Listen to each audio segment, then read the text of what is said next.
never going to win out here unless you're scamming somebody or stealing from somebody, you know, and I just don't find myself doing that. How would you describe yourself right now? I think for the situation, I'm a little more chipper than I thought I would be, you know. It's just something for everything, you know what I mean? I live day by day. My mom said, you live every day like it's the last. So I make sure every day I tell my husband I love him. I make sure every day everybody that helps us out, I say thank you, because I'm not promised tomorrow. On these streets, you are never promised. Everywhere you go in Los Angeles, you see poor people everywhere. Skid Row, downtown, everywhere, they're everywhere. And the train, they sleeping in the elevators. And yeah, you can't live outside. People are not meant to live outside.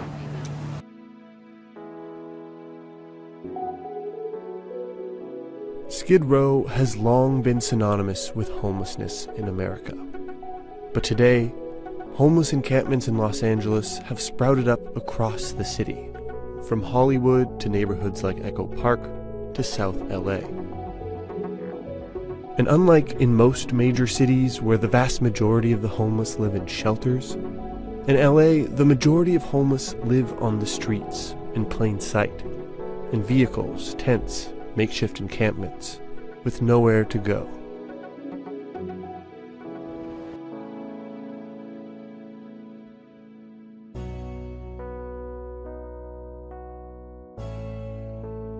The problem is we have a city that doesn't have enough housing to go around.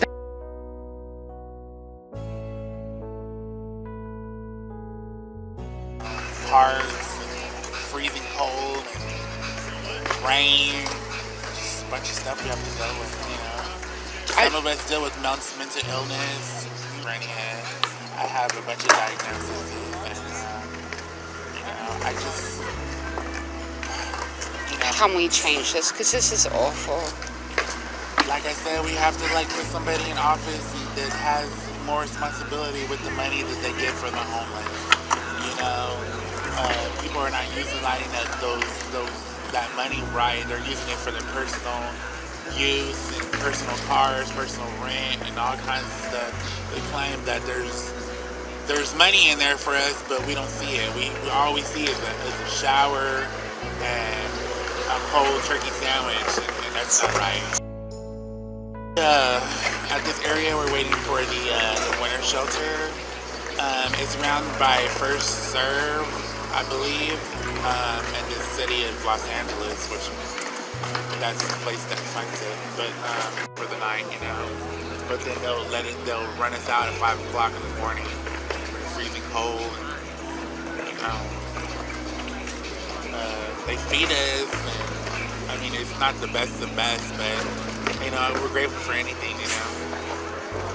Especially being on the streets, it's hard. You know, sometimes you don't even know where you're gonna get your next meal, or you know, depending on the public and the people out here. The thing is, once you're on the streets, how do you get off the streets? Just keep pushing so you get off the street. You basically got to do it on your own, because if you can't wait on these people, they're not gonna. They claim that there's no resources, or the money stopped. The money stopped because they stole it, and they're using it for their Cadillacs and their BMWs and stuff like that, and their personal rent, their high rises and stuff. So we're left to suffer. But if we gotta push to get off the street on our own, you know, by all means, you know, we gotta get a job or. But it's difficult. But it's hard it's to get difficult job if you don't have a house. Yeah. That makes it almost impossible. You don't get enough sleep out here. You don't get a good shower sometimes. And sometimes you got a lot of stuff. And this is the only thing you own, you know? Like this right here, this is the only thing I own. And I've had it stolen 3 times. And it's like, I got blankets and just clothes, you know? It's not a way people should live. No, I got nowhere to put it. I don't have, you know, it's just a bunch of mess. I just hope that one day the funding will come back and help us all get off the street, you know?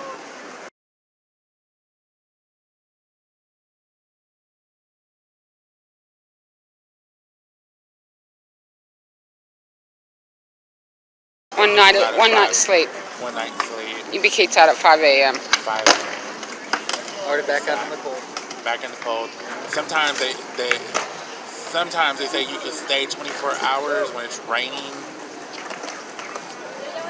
But it just all depends. If it's not raining all day, they'll just put you out in the rain. Just tell you it's not going to rain all day. The thing is, you're a human being. I know.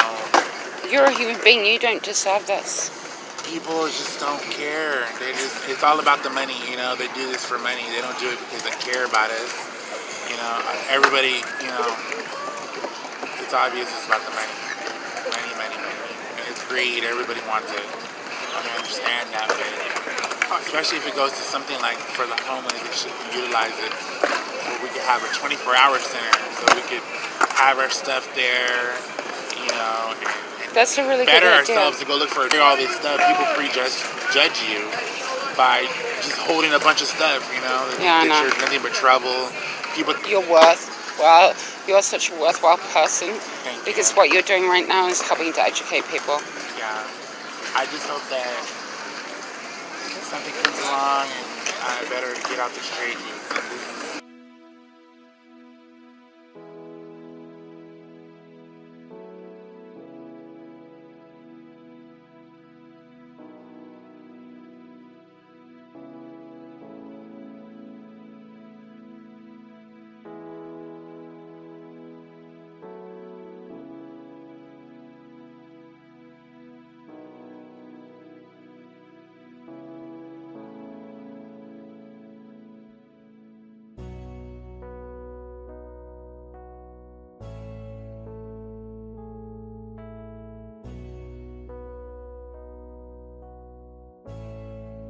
A little bit about your story.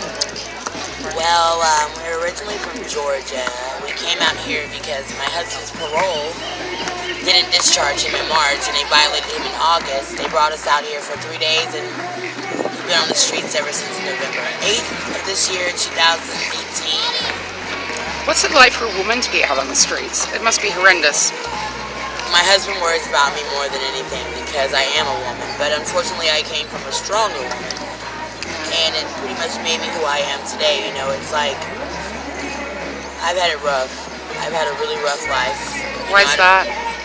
From being put in foster care because my dad beat me, and just not trusting men for a while. I met my husband, and he was the first guy in a very long time that I could trust. You know, but he told me out of all the places I could be right now, I choose to be on the streets with him because I love him that much. He's my best friend. Yeah. And it got to the point to where I felt our marriage was failing, and it's our first marriage, both. And I think it kind of just brought us closer, you know, because we're all we got out here. And in this community, I met a lot of homeless guys and women who took us underneath their wings and kind of helped us. But being on the street, I just developed bipolar depression, and like I feel like a failure every day because of the situation. I realize you ask somebody for $1, and it's like pulling pine straws out of their ass, I would say. But It must really, like, as a self-esteem level, just in itself, that's got to be like it's just. really because I've always. It's really demeaning. As a woman, and it's harder on my husband because he's a man, and when you think chivalry's gone, you look at my husband and it's still there. You know, he feels like he has to be the caveman. He has to be the person that provides. And being out here, he feels he can't do that. You know, and we just keep getting the runaround about when we can go back to Georgia. We have a home. We just don't have a home here. You know, we're not homeless. We're houseless. It's a big difference. You know, and it just causes a lot of strain. You know, emotionally, because I'm not used to this.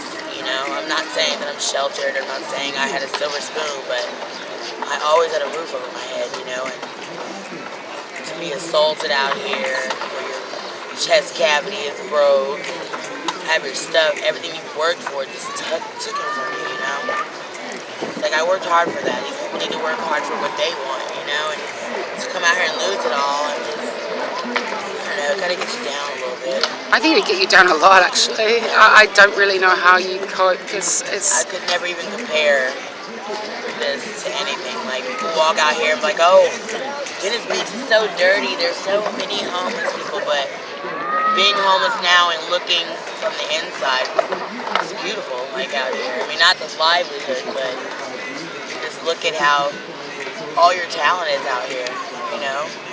All these people want is somebody just to say, here's an open door. You go through it, and this is what will happen. You know what I'm saying? Do you ever give up hope that things are going to change? At the beginning I did, but every day now I think I just live more towards, hey, this is what we got to do tomorrow, and this is what we need to do as a group.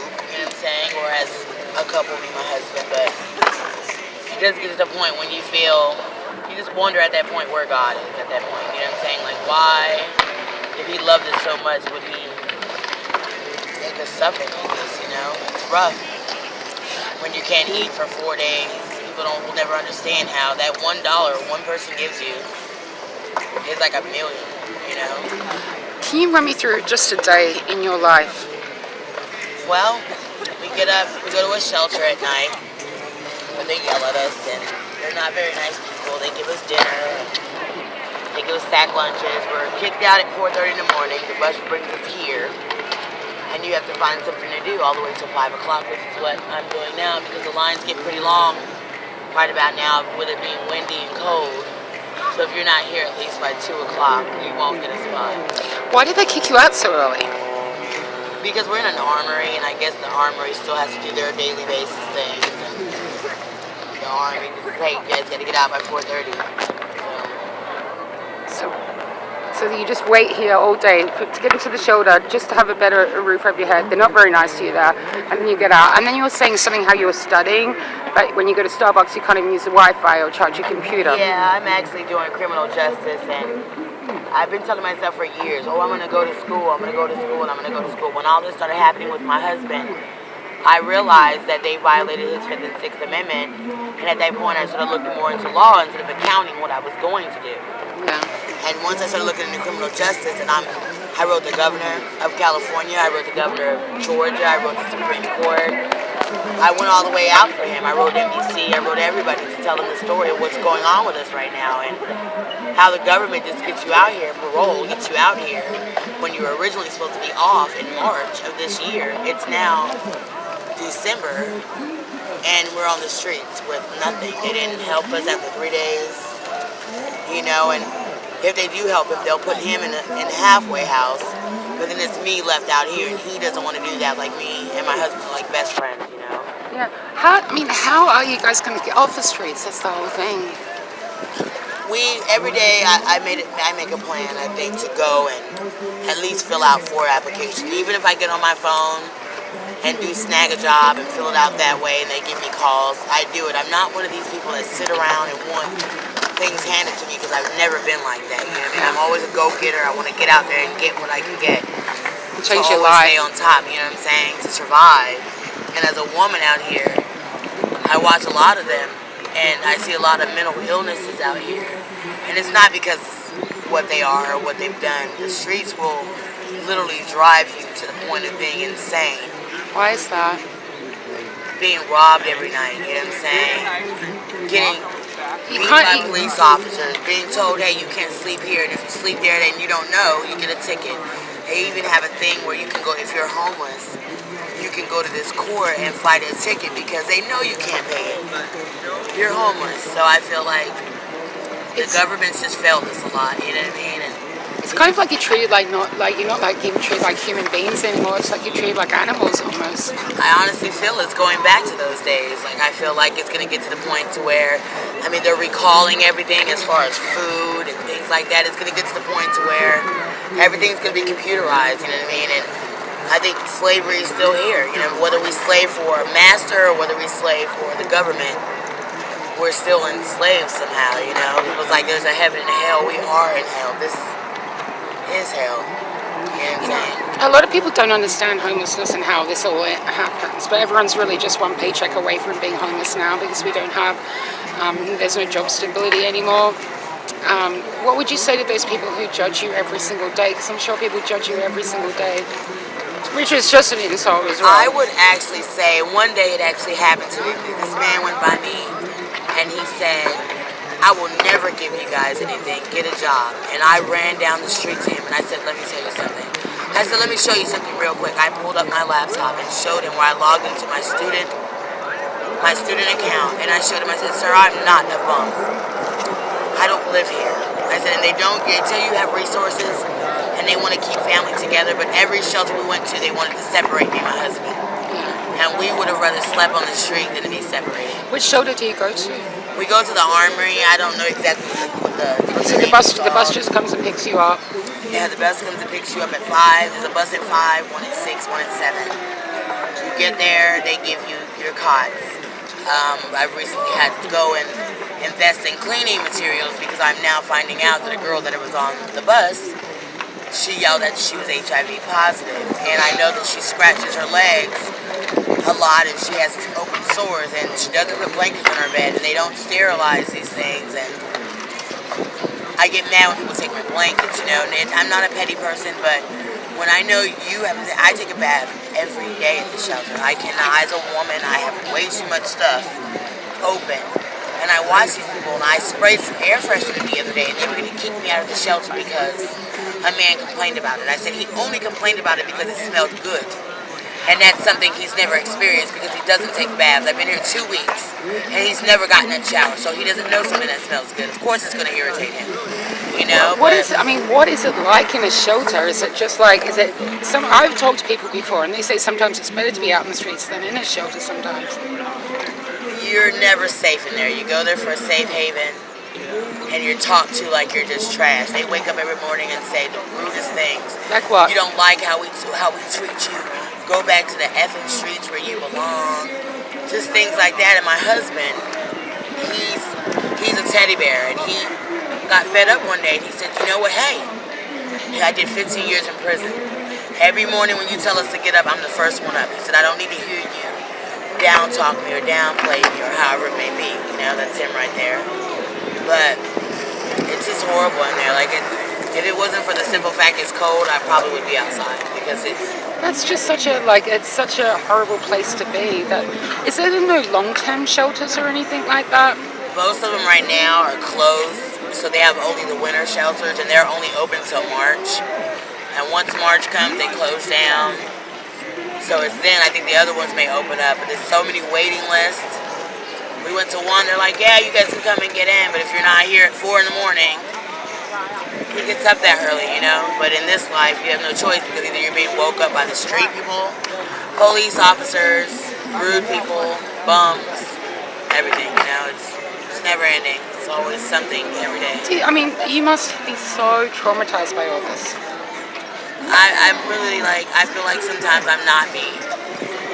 I feel like it takes a lot of who I am out of me every day because it's hard to get $1 or $2 to get something to eat or get on the bus and get. The other day we had to go to try to go get our some aid, and we got on the train. They said, "Oh yeah, homeless people ride free." And we got on there, and the Metro Police were so mean to us.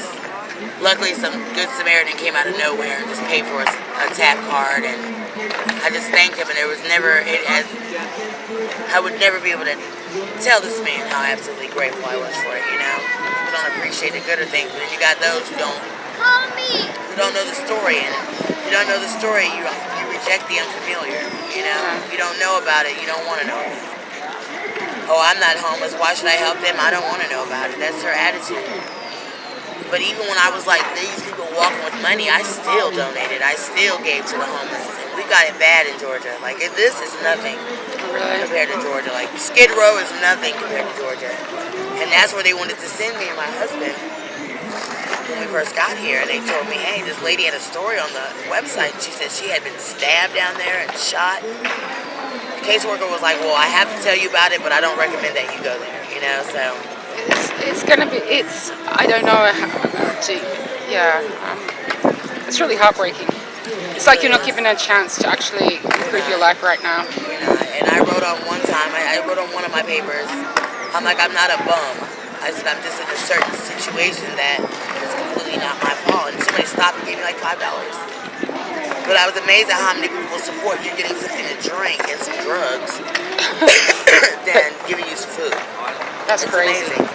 The man next to me said, I need money for beer. Mine said I needed money for change. They gave the man that wanted the beer the money, not me. So that was kind of heartbreaking to know that even people that are being honest, you're never going to win out here.